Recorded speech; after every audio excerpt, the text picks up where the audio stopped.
Hello, it's Tom Donald from the London Contemporary School of Piano. Today I'm going to show you how to play advanced jazz piano chords. Now, there's a little bit of a paradox with jazz piano and jazz music in general. Those of you who are studying jazz piano. Now, let me guess. For many of you, the reason why you wanted to study jazz piano was you were looking for more freedom at your instrument. You wanted to improvise, express yourself. But the problem is, along the way in that journey, you've just run into this massive hellhole and rabbit hole of theory, more theory than classical music even has. So much in-depth, deep theory, sort of the theory that requires a PhD in understanding all of these massively beautiful, complex harmonies and chords. How the heck are you ever going to improvise this and just make it up? And there's all these theories out there, like you need to practice 10,000 hours of theory and scales. And then, just like that magic, you'll play like Herbie Hancock and Keith Jarrett. That approach does not work. So I want to save you 10,000 hours and not be one of those poor people that just practice theory forever and then find out that it doesn't work and you're still back to square one and you still cannot play a jazzy chord on the piano in a comfortable, relaxed way. So I'm going to break it down today, step by step. I just want you to understand a really important concept about jazz piano. Jazz piano at its heart is a very kinesthetic, physical act. Well, playing music is a physical act, like playing a sport. You are physically playing notes and chords and creating sounds and painting colors with those sounds. Now, all of us have a slightly different learning profile. Some of us are more visual, some of us are more auditory, some of us are more kinesthetic. However, we can't deny the fact we're doing this with our hands. And no amount of theory is going to transmit to our hands numbers.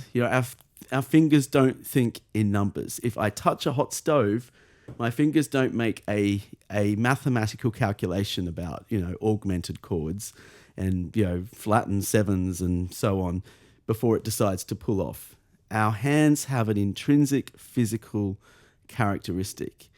And you notice all of those great legends on piano have a physical push and relationship with the instrument. You don't need to spend hours watching videos of Keith Jarrett dancing around as he plays or Oscar Peterson, pulling out a sweat to know this is a physical act. So we have to see this as a physical activity, and the theory has to serve that. So the first thing I'm going to do in this video is I'm going to show you how to formulate some more advanced complex chords and the theory that you absolutely do have to know that's sort of non-negotiable, but just more sort of simple things that you just definitely need to know. And then I'm going to show you how to turn it into a nice, comfortable physical movement that you can practice on the piano. So this will have a bit of theory attached, but I feel it's the theory you need to know. And to get the theory cheat sheet, the holy trinity of jazz chords, head over to our website, Contemporary School of Piano, and just email us, fill out the contact form, and just ask for the holy trinity of jazz chord sheet. It's just a very useful practice resource to have on your piano. And I just feel very strongly about you having the best possible information available to you so you don't spend hours going down the wrong direction. So now I think one of the hardest things about jazz harmony is it's not black and white. It's not a binary system. In very traditional classical music, we live in a world of major and minor. And you would have heard this before, major is happy and minor is sad. That does not exist in the jazz paradigm. The jazz paradigm is not a two-party system where we have happy chords and sad chords. It's instead a three-party system, and it's amazing how us human beings struggle with the category of three rather than the category of two. Just that extra nuance doesn't quite fit with a lot of our modus operandi, the way we think. But this is really the only theoretical thing you really need to understand about the ecosystem of jazz harmony. And then we train this into our fingers. And if you really struggle to memorize these three groups that I'm going to show you, you can start trying to train your fingers anyway, if you're a more kinesthetic learner, a more physical learner. But let me show you these three important categories, and you can head over to our website to get the Holy Trinity of jazz chords. And I call it a trinity because it is three types of chords here we're dealing with. One of them is a major 7. One of them is a dominant 7. Now notice how the major 7 and the dominant 7 sound completely different to each other. It's got that really sort of chilled out feel to it. I think of the opening chords from The Girl from Ipanema. Well, the dominant 7 is more sort of bluesy, I guess you could say. But, however, they're both built on a major triad. But they sound completely different, like night and day. And then the third one is the minor 7. Sure, there are other chord types in jazz piano and in jazz harmony, but these are the three most prominent groups. Major 7, dominant 7, minor 7. Now, if you struggle to find that in different keys, it's really just the main priority of what you need to work on. Today I'm going to show you now how to build more complex advanced chords, because these three chord groups form the ecosystem of more advanced jazz harmony. For instance, let's take the 9th chord. And I'm going to use both hands to demonstrate this, but the 9th chord, here's a major 7, and I've just turned it into a major 9th, because we got the 9th above the 7th. And to have a 9th, you must have a 7th. So this is a major 7th. So a major 9th is the extension of that. So what would a dominant 9th be? A C9. It would be this. So the 9th is a passive note in this case. Major 9th, dominant 9th, and then minor 9th. And we can do this in a couple of different keys. As you can hear, the chords just sounds a little richer now. Major 9th, dominant 9th, and minor 9th. And we can do the same thing in other keys and just work at your own pace. There's the F major 9th, the F dominant 9th, and the F minor 9th. Now, this is where a potential problem emerges.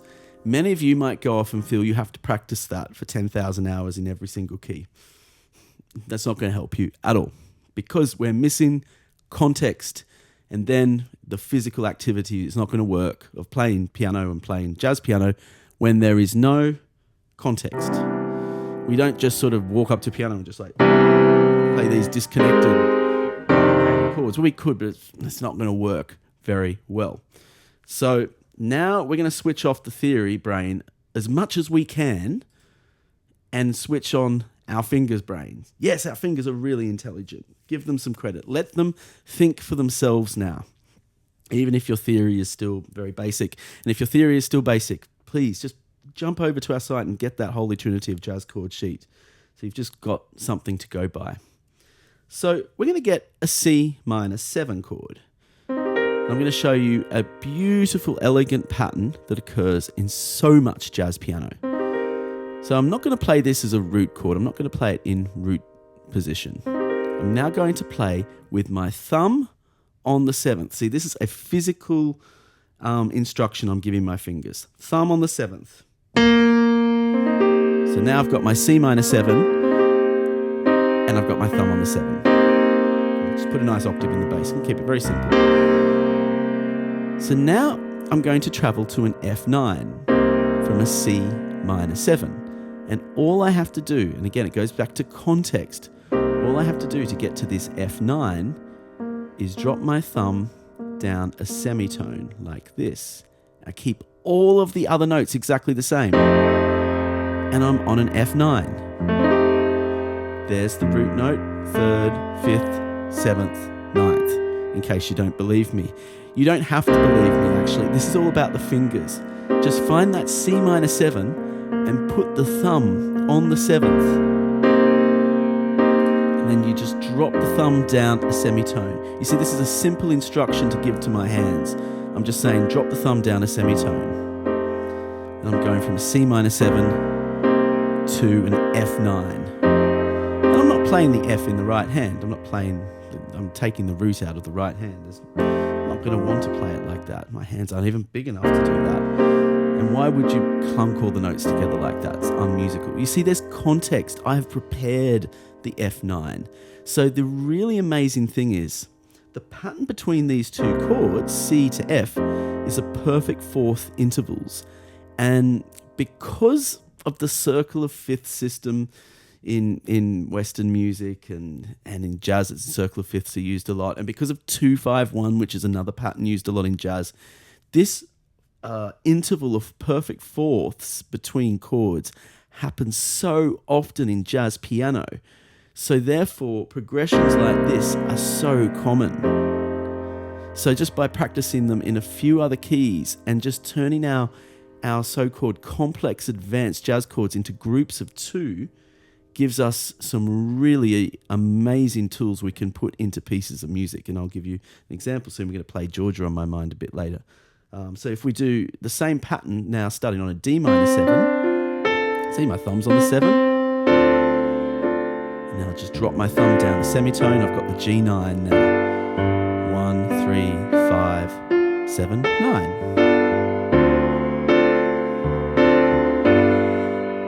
Let's do that a few times.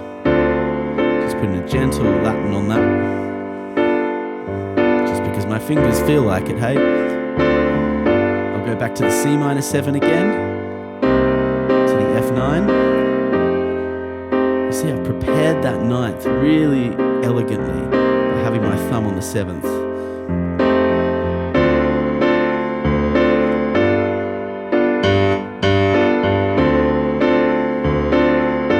What about an E minor 7?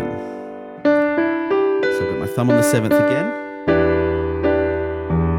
Drop the thumb down the semitone. I'm on the A9.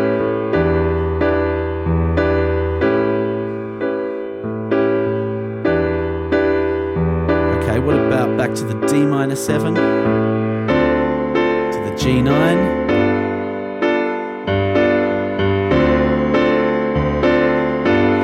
And the C minor 7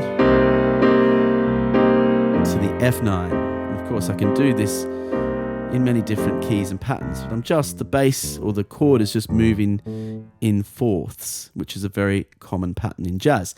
And of course, there's many variations to this exercise or to these chords, and your fingers can play it in a whole variety of different ways. Like for instance, I might be going from a C minor 7 to an F minor 9 instead of an F9, the dominant group, and I'm going to the minor 9. So I'm just taking the thumb down a tone.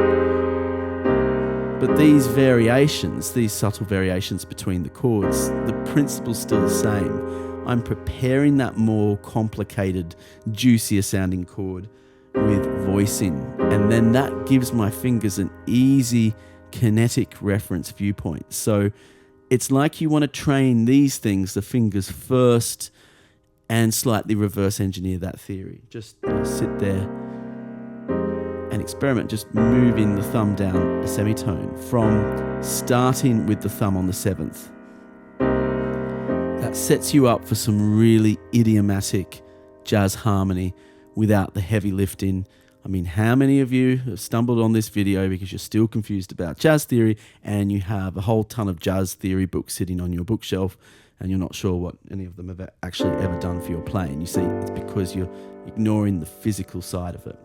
And so you can apply this to 2-5-1 progressions, because a 2-5-1, D minor 7, G9, and then I can go to a C major 7. I've just got my thumb on the 7 there. And of course I can use more advanced shapes. So let's just quickly show you a more advanced shape and then we'll play some Georgia on My Mind. So I could make this C minor 7 a C minor 9. And let me show you how I'm going to do that. So I can start playing around with some more advanced shapes. So here's my C minor 7, going to the F9 again. Just review that again. It's just worth seeing that a few times. D minor 7, G9, D minor 7, G9. And we'll go back to the C minor 7, F9. C minor 7, F9, D minor 7, G9, D minor 7. Let's drop the thumb down a whole tone. G minor 9, slight different.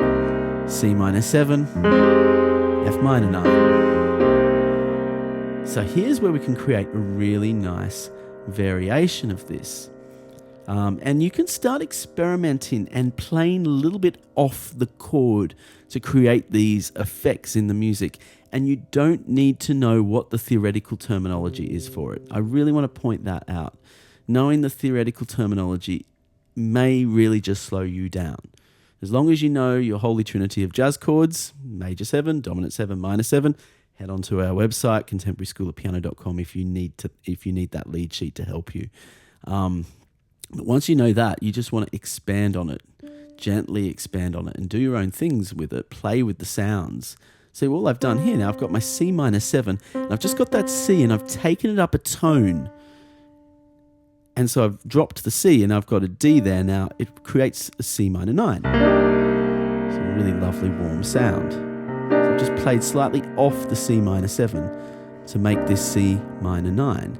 And I'm going to then just repeat the same thing. I'm going to keep all these notes the same, and then just drop the thumb down a semitone. And now I've got a really juicy sounding chord here, combining a 6th and a 9th together, and the 7th. Well, the 7th needs to be there for the 9th to be there. But I don't want to go into the theory of what we could technically call this chord.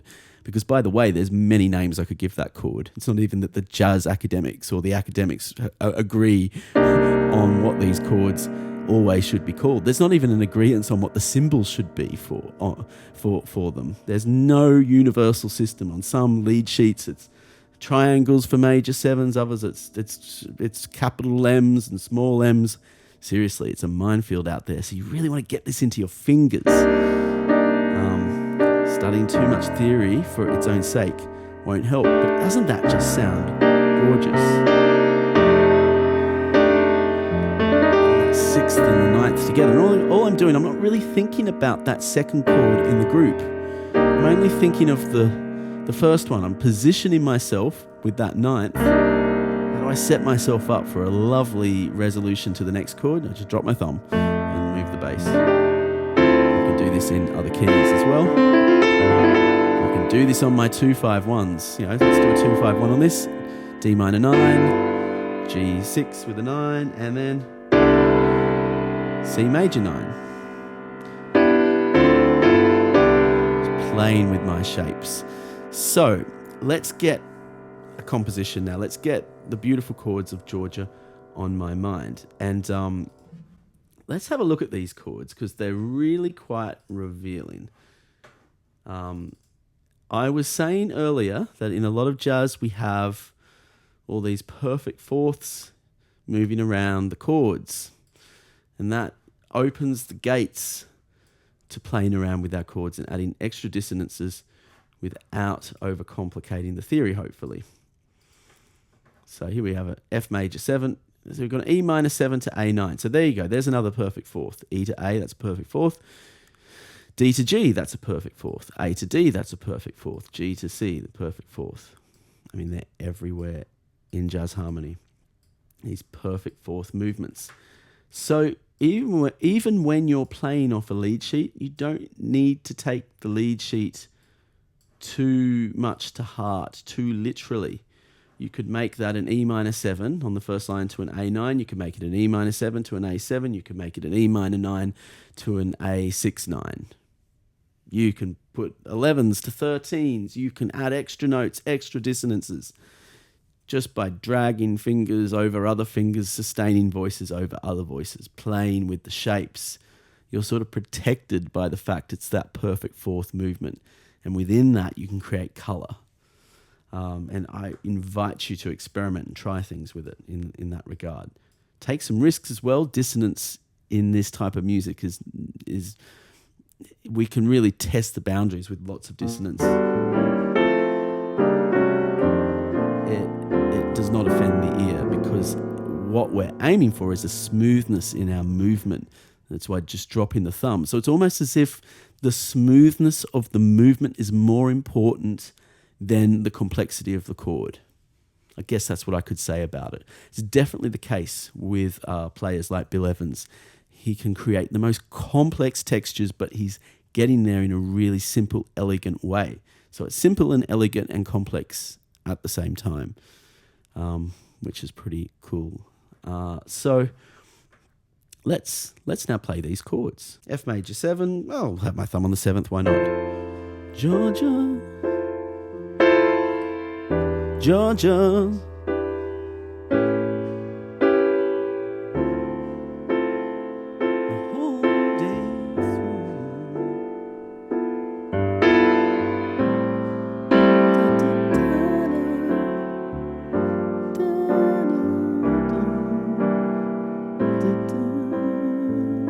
Humming the tune, so you hear the context of it.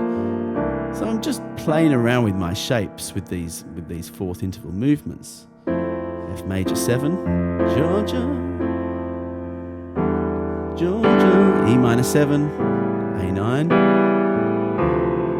D minor 9, the whole day through. Got a bit low there.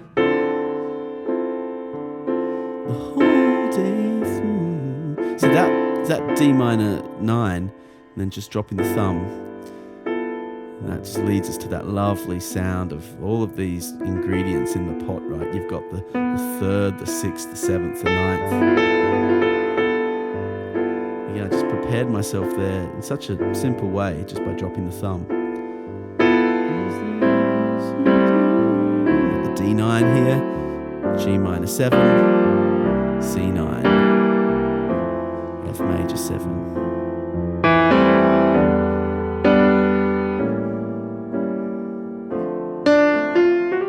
So yeah, don't be scared don't be fearful to experiment with your shapes. Once you know those basic things of that 3-way chord system of jazz, it takes a little while to get your head around that. Once you just start with those simple things,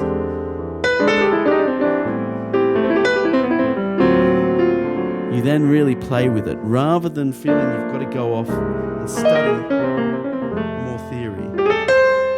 That just becomes a distraction.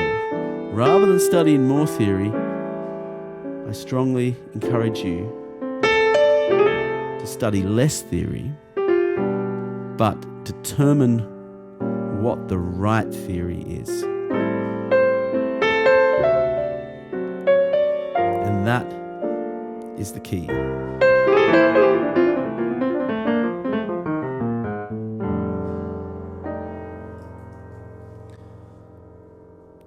So I hope this gives you some really interesting points and context to build a better relationship with jazz theory and the action of playing, and that you get that balancing act exactly where you need it to be. And of course, remember to head on over to our site if you need help finding strategies for your playing, because our world-class team, we're there to help people from all over the world. We help students from over 25 different countries in all aspects of their piano playing. So if you need a bit of a map and a bit of a guidance, a bit of a blueprint for how you can improve on the piano, just drop us an email, visit our website, contemporaryschoolofpiano.com. Before we talk about anything, we'll give you a special questionnaire which you can fill out. It gives you the chance to express where you're up to, where your challenges are, and we'll be able to diagnose hopefully exactly what it is you need, and really build the systems in place to help you practice and just love music and get so much enjoyment out of the best instrument in the world. Sorry, I'm biased. Well, actually, I think a grand piano is still nicer than a digital keyboard, but it does allow us to do some great things with technology. But you get my drift. Hey, I look forward to seeing you on the next video. Bye-bye. If you are interested in the London Contemporary School of Piano 30-day jazz musician online course, which will absolutely transform your jazz piano skills in just 30 days, all you have to do to get a test drive of the course free of charge for just 5 days is to visit our website, contemporaryschoolofpiano.com, and drop us an email or get in touch with us and ask us about this offer. Ask us about the opportunity of joining the 30-day jazz musician course for a 5-day test drive, and you won't look back on your playing. Look forward to speaking with you soon and seeing you on the other side. Just drop us an email, visit our website, contemporaryschoolofpiano.com.